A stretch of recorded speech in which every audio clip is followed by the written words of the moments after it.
आज अडयाला जेल से बड़ी खबरें आई हैं। इमरान खान साहब ने गुफ्तगू की है मीडिया से, वो पहले भी करते हैं। बुशरा बीबी साहबा पहले भी मीडिया से बात करती हैं, लेकिन आज बुशरा बीबी साहबा ने जो बातें की हैं वो पहले कभी नहीं की। और इसकी मैं वजूहत आपको बताऊंगा, इसकी वजूहत क्या है। और आज शायद कुछ लोग जो है वो मेरे साथ इत्तफाक करें कि मैं बड़े अरसे से जो बात कह रहा था वो गलत नहीं कह रहा था। खैर, अब तो वो बात मैंने कहनी इसलिए छोड़ दी कि हम अगर तनकीद करते थे तो उसका मकसद हमारा कोई एजेंडा नहीं था। लेकिन मैं ख्याल आज PTI के अपने लोगों की खासी तसल्ली हो गई होगी और मैं आपको बताता हूँ कि बुशरा बीबी ने क्या कहा, इमरान खान साहब ने क्या कहा और फिर ये बुशरा बीबी साहब ने बातें की क्यों हैं। पहले आते हैं इमरान खान साहब ने क्या बात की। इमरान खान साहब ने कहा कि किसी भी सियासी जमात पर पाबंदी जमहूरियत का कत्ल है। हमारी पार्टी पर पहले ही पाबंदी थी, हमें तो इलेक्शन ही नहीं लड़ने दिया गया। पार्टी का चेयरमैन, वाइस चेयरमैन और सदर पहले ही जेल में थे, ये फिर भी कहते हैं कि PTI पर पाबंदी लगाएंगे। मरियम नवाज कहती है कि जजेस ठीक नहीं। जजेस तब ठीक थे जब इनके केसेस खत्म किए गए, और बिल्कुल इमरान खान ठीक कह रहे हैं। हर चोरी, डकैती, लूट मार के इनके केसेस जिस तरह से भोंडे अंदाज से खत्म किए गए वो पाकिस्तान की तारीख का एक स्याह बाब है। उसके बाद इमरान खान कहते हैं कि मखसूस इलीट तबका 60 साल से मुल्क पर काबिज और हुक्मरानी कर रहा है। इलीट ने अपने मफादात के तहफ़्फ़ुज़ के लिए मुल्क को दाव पर लगा दिया। यही इलीट मुल्क में साफ शफाफ इंतखाबात के इनेकाद नहीं चाहती। बनू वाक़े की सख्त अल्फाज में मज़म्मत करता हूँ, इससे हालात मज़ीद ख़राब होंगे। सबको पता है कि बनू वाक़े के दौरान मिलिट्री ने 79 लोगों पर फायरिंग की। मेरा मुतालबा है कि बनू वाक़े की जुडिशल इंक्वायरी की जाए। दहशतगर्दी के खिलाफ जंग उस वक्त तक नहीं जीती जा सकती जब तक कौम साथ ना हो। साफ़ी ने सवाल किया कि KP की हुकूमत कहती है कि बनू में अमन मार्च के अंदर से शहर पसंदों ने फायरिंग की, आप कह रहे हैं कि फ़ौज ने फायरिंग की। इमरान खान ने जवाब दिया कि सबको पता है कि रैली पर फायरिंग किसने की। वज़ीर आला KP से कहूँगा कि बनू वाक़े पर सख्त मौक़िफ़ इख्तियार करें। मौजूदा वफाकी हुकूमत आग से खेल रही है। आसिफ अली ज़रदारी ने किस हैसियत में सदर हाउस का बजट बढ़ाकर 88 करोड़ कर दिया। मौजूदा हुक्मरान अपने अखराजात कम करने को तैयार नहीं और आवाम से कुर्बानी मांगते हैं। साफ़ी ने सवाल किया कि हुकूमती वज़रा कहते हैं कि मुल्क में आईनी ब्रेकडाउन होने जा रहा है, इमरजेंसी की सूरत हाल है। इमरान खान ने जवाब दिया कि मुल्क में तो पहले ही मार्शल लॉ का नफाज है, SIFC क्या है, हुकूमत किसी और के कंट्रोल में है। साफ़ी ने सवाल किया कि वफाक में तहरीक एतमाद के लिए आपकी पार्टी की क़यादत ने पीपल्स पार्टी के साथ मुज़ाकरात का इंदिया दिया है। तो इमरान खान ने कहा कि पीपल्स पार्टी और नून लीग में कोई फ़र्क नहीं, ये एक ही हैं, दोनों फार्म 47 की पैदावार हैं। तहरीक अदम एतमाद समेत किसी भी मसले पर पीपल्स पार्टी से कोई बात नहीं होगी। तहरीक अदम एतमाद के लिए पीपल्स पार्टी से तब बात करूंगा अगर मैंने इक़्तिदार में आना हो। और उन्होंने कहा कि मैं इक़्तिदार की नहीं, मैं हकीकी आज़ादी की जंग लड़ रहा हूँ, मैं पाकिस्तान और पाकिस्तानियों की आज़ादी की जंग लड़ रहा हूँ, मैं इस मुल्क को आगे ले जाने की जंग लड़ रहा हूँ। और उन्होंने कहा कि पीपल्स पार्टी से बात करने का मकसद तो फिर ये है कि मतलब हम फिर सिर्फ इक़्तिदार के लिए ये लड़ाई जो है वो लड़ रहे हैं। इमरान खान ने कहा कि मुल्क में जारी बहरान से निकलने का वाहिद हल साफ शफाफ इंतखाबात का इनेकाद और बेहतर मुआशी इस्लाहात हैं। फिच की रिपोर्ट भी मंत्रियां पर आई है, लेकिन मुझे इल्म है कि मौजूदा हुकूमत इंतखाबात की तरफ नहीं जाएगी। ये कहते हैं कि 9 मई हमने किया, हमारा मुतालबा है कि 9 मई पर जुडिशल कमीशन कायम किया जाए। क्यों नहीं बना रहे जुडिशल कमीशन? ये 9 मई के वाक़यात पर जुडिशल कमीशन इसलिए नहीं बना रहे कि इन्हें पता है कि हक़ाइक़ सामने आ जाएंगे। 9 मई के दिन की CCTV फुटेजेस क्यों सामने नहीं लाई जा रही? साफ़ी ने सवाल किया कि हुकूमत कह रही है कि आपने साबिक डिप्टी स्पीकर कासिम सूरी को असम्बली तोड़ने का कहा, जो कि गैर आईनी इक़दाम था। इमरान खान ने कहा कि मैंने कहा था कि डोनाल्ड लू के बयान पर तहकीकात होनी चाहिए। हमने उसके बाद इलेक्शन के लिए 2 हुकूमतें खुद खत्म की। हमारी हुकूमतें खत्म होने के बावजूद इन्होंने 90 दिन में इलेक्शन नहीं करवाए। साफ़ी ने सवाल किया कि सुप्रीम कोर्ट ने फैसला दिया था कि आपने असम्बलियाँ तोड़कर गैर आईनी काम किया। इमरान खान ने कहा कि सुप्रीम कोर्ट ने कहा था कि यह गैर आईनी इक़दाम है, लेकिन हम पर आर्टिकल 6 लगाने की बात नहीं की थी। आर्टिकल 6 जो है वो इलेक्शन कमीशन पर लगना चाहिए। मैं सारी ज़िंदगी जेल में बैठने को तैयार हूँ। अपने मौक़िफ़ से पीछे हटने से मुतालिक बातें बेबुनियाद हैं। इन्हें डर है कि कहीं हल्के ना खुल जाएं, ये इसलिए जजेस तब्दील कर रहे हैं। सुप्रीम कोर्ट के फैसले के बावजूद अगर इलेक्शन कमीशन से PTI को सीटें ना मिली तो इलेक्शन कमीशन पर आर्टिकल 6 लगना चाहिए। अगर मेरी बीवी को कुछ हुआ तो जिन लोगों के मैंने नाम लिए थे उनको जिंदा नहीं छोड़ूंगा।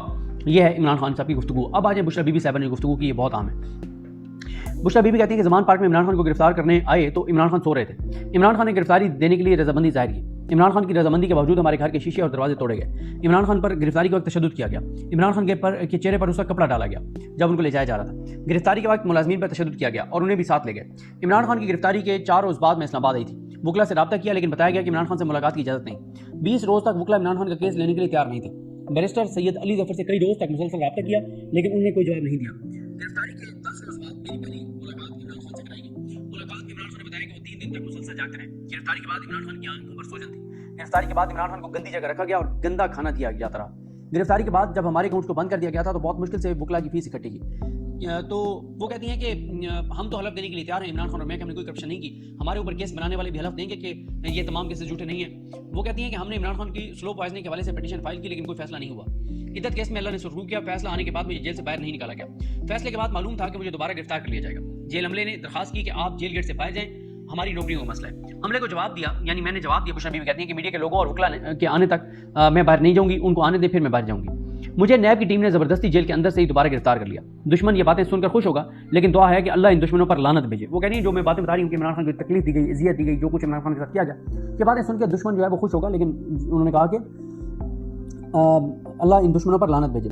डॉक्टर नजीब साहब हैं एक अमेरिका में, तो वो अक्सर कॉल पे बात होती है, तो वो आजकल ये कहते हैं कि मुझे ये कहते हैं कि आप जब बिस्मिल्लाह पढ़ते हैं शुरू में, तो आप उसके साथ ये आयत भी पढ़ा करें कि लानतुल्लाहि अलैल ज़ालिमीन, कि ज़ालिमों पर जो है वो अल्लाह ताला की लानत हो।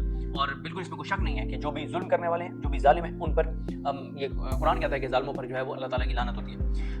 वो उसके बाद बुशरा बीबी कहती है कि मुल्क के 1, 2, 3 को, पता नहीं अब ये क्या मतलब, ज़ाहिर है हम तो नहीं थे, हमारे रिपोर्टर दोस्तों ने जिस तरह से वो बना के भेजा कि 1, 2, 3 शायद वो हिरारकी वाइज कह रही हैं कि उनको शर्म आनी चाहिए कि उन्होंने मुल्क से मुखलिस और खुददार शख्स को जेल में रखा हुआ है। चोर, लुटेरे और डाकुओं को वीआईपी ट्रीटमेंट देकर हुकूमत दी गई।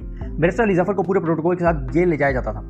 इमरान खान की गिरफ्तारी के बाद अली जफर को 2-3 मरतबा कॉल की, उन्होंने नहीं सुनी। मैंने अपने लोगों से कहा कि अली जफर को इतना प्रोटोकॉल मिलता है, वो जेल में इमरान खान को एक मैट्रेस नहीं दिलवा सकते जितना उनको प्रोटोकॉल मिल रहा है। और उसके बाद वो कहती है कि मैं बुज़दिल नहीं हूँ, मेरी गिरफ्तारी को डील तक कहा गया। ये बात इसलिए रिकॉर्ड पर ला रही हूँ क्योंकि मुझे पता है कि मुझे नहीं पता कि मैं ज़िंदा रहूँगी या नहीं रहूँगी। इमरान खान की जान को खतरा है, पहले भी जहर दिया गया, उस इमरान खान पर फायरिंग भी की गई। इमरान खान को जो जहर देने के हवाले से आज तक हमारी दरखास्त इस्लामाबादी कोर्ट में ज़ेर इल्तवा है।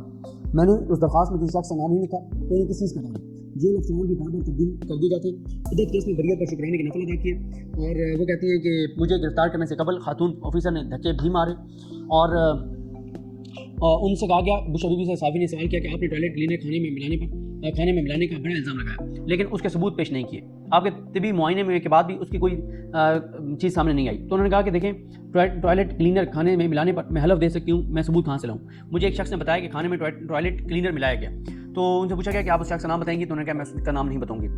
बुशरा बीबी ने की गुफ्तगू के दौरान इमरान खान ने मुदाखलत की और कहा कि जब तिबी मुआयना मेडिकल चेकअप 3 माह बाद होगा तो फिर कहाँ उसमें गुनाहगार आ सकते हैं। और बुशरा बीबी कहती हैं कि टॉयलेट क्लीनर खाने के बाद मेरी तबीयत 2 माह तक नहीं संभली, मेरा मुंह जल गया था, दिन में 7-8 पानी की बोतलें पीनी पड़ती थी। मेरी तबी रिपोर्ट में ये बात आई है कि मेरे साथ कोई मसला हुआ है। साफ़ी ने सवाल किया कि आपने कहा था कि पार्टी के अंदर लोग आपके हवाले से प्रोपेगेंडा कर रहे हैं। उन्होंने कहा मैंने ऐसी कोई बात नहीं की। और इमरान खान जो है वो बुशरा बीबी साहब को बार बार मना करते रहे, और बुशरा बीबी ने कहा कि आप मुझे बात करने थे, मैं आज सारी बात मीडिया के सामने रखूंगी। और इमरान खान ने बुशरा बीबी को कहा कि ये सेंसर्ड मीडिया, ये आपकी बातें नहीं चलाएंगे। तो साफ़ी ने फिर उस पर एहतजाज किया, उन्होंने कहा जी हम आपकी तमाम बातें चलाते हैं, और इस पर फिर इमरान खान खामोश होकर वापस चले गए। ये हुआ रिपोर्ट। अब आते इस बात पर कि बुशरा बीबी ने ये सारी बातें क्यों की हैं। पहले तो मैं आपको बताना चाहता हूँ कि उस दिन बुशरा बीबी जिस दिन इद्दत केस में बरी हुई 13 जुलाई को, तो उस दिन क्या हुआ। फिर मैं बताता हूँ कि ये आज ये सारी बातें बुशरा बीबी ने क्यों की। वो ये था कि जिस दिन बुशरा बीबी जो है वो वहीं बरी हुई और उनको बुलाया गया ऑफिस में, सुपरिटेंडेंट के ऑफिस में, और वहाँ पे कहा गया कि ये रजिस्टर है, आप साइन करें और हम आपको जो है वो रिहा कर रहे हैं। उन्होंने कहा कि ऐसे नहीं, मुझे पता है कि तुम लोगों ने मुझे दोबारा गिरफ्तार करना, झूठ बोलने की क्या ज़रूरत है। तो उन्होंने कहा कि नहीं हम आपको रिहा करें। उन्होंने कहा कि मेरे वकील को जब तक नहीं बुलाएंगे तब तक मैं साइन नहीं करूँगी। तो उनके वकील इंतज़ार हुसैन पंजोता जो है उनको बुलाया गया। इंतज़ार हुसैन पंजोता आए और उन्होंने बुशरा बीबी को कहा कि इसके अलावा ऑप्शन नहीं है, आप करें दस्तखत, क्योंकि इनसे वो उन्होंने इंतज़ार हुसैन पंजोता साहब को भी यकीन दहानी कराई कि आपको हम जो है वो आप जा सकते हैं, सिर्फ आप जो है वो यहाँ पे जो है वो दस्तखत कर दें। बुशरा बीबी ने दस्तखत किए, वहाँ से निकले और जैसे ही बाहर आए और गेट नंबर 5 की तरफ जा रहे थे, जहाँ पे सारा मीडिया और तमाम मीडिया की लीडरशिप मौजूद थी, तो उनको वहाँ पे रोका गया और कहा गया नहीं, आपकी रिहाई इधर से नहीं है, आपकी रिहाई गेट नंबर 3 से है। तो उन्होंने कहा इंतज़ार हुसैन पंजोता कि हम तो पहले इधर से जाते हैं। उन्होंने कहा नहीं, आज आपकी रिहाई गेट नंबर 3 से है। अच्छा, बुशरा बीबी गेट नंबर 3 की तरफ चल पड़ी और इंतज़ार हुसैन पंजोता जो है वो भागे गेट नंबर 5 की तरफ, ताकि वहाँ पे जाके और बताएं कि सब मीडिया और सब आ जाए, क्योंकि बुशरा बीबी ने ये कहा था कि मुझे आपने गिरफ्तार करना है, करें, लेकिन मीडिया के सामने करें ताकि सब ये देखें कि आप किस तरह मुझे गिरफ्तार कर रहे हैं। बुशरा बीबी गेट नंबर 3 की तरफ चली और जा रही थी, और इंतज़ार हुसैन पंजोता गेट नंबर 5 की तरफ भाग के गए आगे, और उन्होंने गेट से जो है वो छोटी सी वो एक थी जगह, वहाँ से उन्होंने बहुत आवाज़ें दी सबको कि गेट नंबर 3 पे आ जाएं, गेट नंबर 3 पे आ जाएं, गेट नंबर 3 पे आ जाएं, लेकिन उनकी आवाज़ नहीं गई क्योंकि बाहर बहुत शोर था। इस दौरान पुलिस ने आकर उनको पीछे हटा लिया और उनको वहाँ बिठा लिया। उनको वापस नहीं आने दे रहे थे गेट नंबर 3 की तरफ। वहाँ रजिस्ट किया उन्होंने और बड़ा रोला डाला इंतज़ार हुसैन पंजोता ने। वो वहाँ से रजिस्ट करके भागे गेट नंबर 3 की तरफ। गेट नंबर 3 की तरफ आए तो उस वक्त जो है वो बुशरा बीबी साहिबा जब थोड़ी सी गेट के करीब गई तो उन्होंने देखा कि बाहर तो कोई मीडिया और नहीं था। उनको कहा कि बाहर मीडिया भी है और बाहर आपके वकला और सब लोग मौजूद हैं। अच्छा, उसका मकसद उनका ये था कि वो जो अहाता जेल है उससे एक कदम वो बाहर रख दें तो फिर ताकि उनकी गिरफ्तारी डाल दें। खैर वो पीछे हट के आ गई तो उन्हें कहा गया कि उन्होंने कहा जी मैंने जो है वो नमाज़ पढ़नी है। तो वो नमाज़ पढ़ने लगी वहाँ पे एक जगह पे। तो इंतज़ार हुसैन पंजोता ने सारी जेल के पुलिस को पीछे हटा दिया कि वो एक खातून है, नमाज़ पढ़ रही है, तो तुम लोगों का यहाँ पे क्या काम है, पीछे हट जाओ, उनको नमाज़ पढ़ने दो। बुशरा बीबी एक जगह पे नमाज़ पढ़ रही थी और इस दौरान ये कुछ और लोग आए और उसमें बाद में उनको नैब का कहा गया, लेकिन वो मतलब सिविलियन ड्रेस में थे, पुलिस के नहीं थे। उन्होंने पीछे हटाया इंतजार हुसैन पंजोता साहब को, उनको धक्के शक्के दिए, उनको भी पीछे हटाया, उनको पीछे हटा के इंतजार हुसैन पंजोता को और कहा गया कि बुशरा बीबी को कि आप आ जाएं, आपको हमने गिरफ्तार कर लिया, आपको नैब ने गिरफ्तार कर लिया, और फिर उनको दोबारा जो है वो अंदर ले गए। और इस तरह से ये सारा उस दिन वाक़या हुआ था। अब आ जाए इस बात पर कि बुशरा बीबी ने ये सारी बातें क्यों की।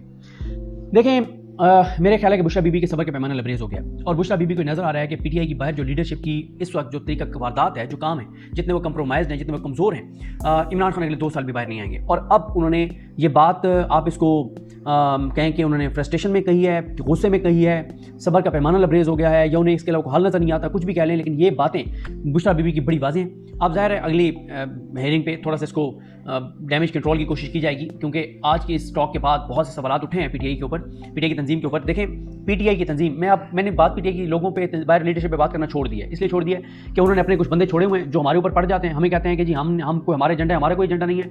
आप अगर राजी हैं, पीटीआई के कारकुन इस लीडरशिप से राजी हैं, तो हमें क्या मसला है। अगर वो ये समझते हैं कि पीटीआई की बाहर जो लीडरशिप है ये इमरान खान को रिहा करवा लेगी, तो 100 बिस्मिल्लाह, आप रहे मुतमिन। लेकिन हमारा काम है बताना कि जो पीटीआई की बाहर लीडरशिप जिस तरह की वारदातें डाल रही है, मुझे अगले 2 साल भी इमरान खान रिहा होते हुए नजर नहीं आते।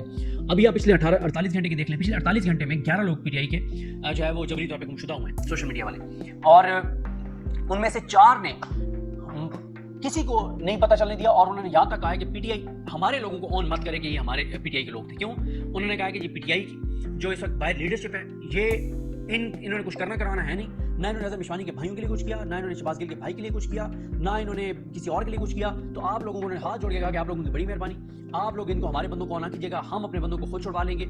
और इस वक्त हालात ये हैं कि पीटीआई के जो लोग पुराने भी सोशल मीडिया के थे, वो वीडियो पैगामात रिकॉर्ड करके दे रहे हैं, वो बयान हल्फी दे रहे हैं कि हमारा पीटीआई से कोई ताल्लुक नहीं है। उसकी वजह यह है कि पीटीआई की बाहर लीडरशिप जिस तरह की कंप्रोमाइज्ड है, जितनी ये नाअहल है, उसके बाद किसी को इन पर उम्मीद नहीं है, और लोग खुद से बयान हल्फी लिख के दे रहे हैं, इनके वीडियो पैगामात जारी कर रहे हैं। और ये सबसे बड़ा धचका है इमरान खान को और तहरीक इंसाफ को कि जो इमरान खान के पुराने लोग थे, उनके वर्कर थे, वो बयान हल्फी दे रहे हैं, वो वीडियो पैगामात रिकॉर्ड करके दे रहे हैं कि हमारा तहरीक इंसाफ से कोई ताल्लुक नहीं है, और वजह पीटीआई की बाहर लीडरशिप है।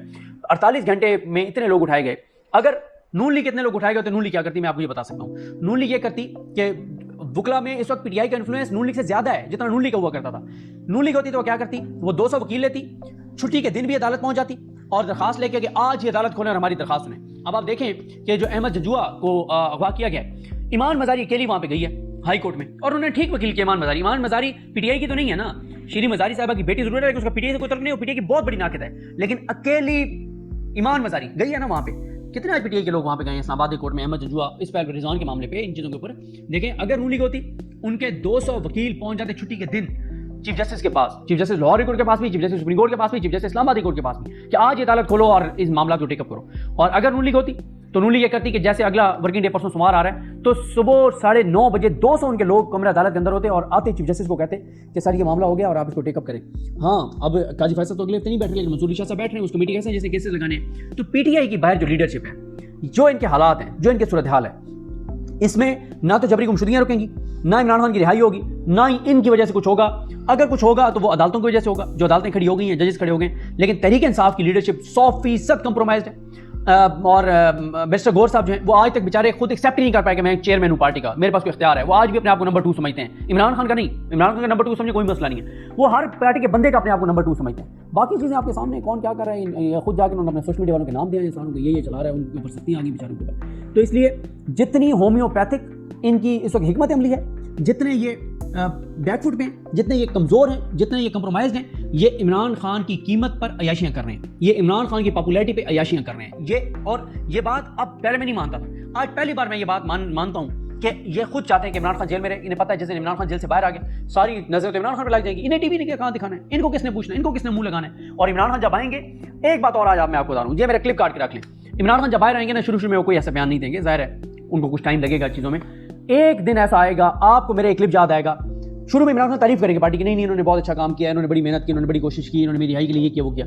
एक टाइम आएगा, मेरा एक क्लिप संभाल के रख लें, इमरान खान कहेगा कि मैं बहुत जल्दी बाहर आ जाता अगर पीटीआई की बाहर मौजूद लीडरशिप सिंसेरिटी के साथ जदोजहद करती, अगर सिंसेरिटी के साथ मेरी रिहाई की जंग लड़ती, मैं बहुत जल्दी आ जाता। इतना आसान सनम जावेद अंदर रहती, ना अली हमजत अंदर रहती, ना इजाज चौधरी रहते, ना डॉक्टर यास्मीन, ना उमर सरफराज चीमा, ना कोई और। आज पीटीआई के जितने लोग जेलों के अंदर हैं, सनम जावेद को क्या पीटीआई ने रिहा करवाया? पीटीआई ने कोई इसके लिए कुछ किया है? वो तो मियां अली इशफाक ने उसकी जंग जिस तरह से जबरदस्त तरीके से लड़ी है, और क्रेडिट जाता है लाहौर कोर्ट के जजेस को जिन्होंने तारीखी फैसला दिया आसिफ जावेद गुराल साहब ने। तो पीटीआई की बाहर जो लीडरशिप है, जो उनके हालात हैं, मुझे ना इमरान खान जल्दी रिहा होते नजर आते हैं, और आज बुशरा बीबी ने जो बात की है सबर का मेहमान लबरेज हो गया। उनको नजर आ रहा है कि पीटीआई बाहर उस तरह की चीजें नहीं करी जो करनी चाहिए, और उनको ये लगता है कि अब इमरान खान को खुदा न खास्ता कोई नुकसान पहुंचाया जा सकता है, क्योंकि सब कुछ करके देख लिया गया, कुछ नहीं हुआ, तो इमरान खान को नुकसान पहुंचाया जा सकता है उनकी जिंदगी को। इसलिए बुशरा बीबी ने आज ये सारी बातें की हैं, नया पिंडोरा बॉक्स खुला है, और इसका अब देखते हैं चीज़ें क्या होती है, किस तरह आगे बढ़ती हैं। मुझे अपनी दुआ में याद रखिए। अल्लाह करीम आप सबका हामी नासर। अल्लाह हाफ़िज़।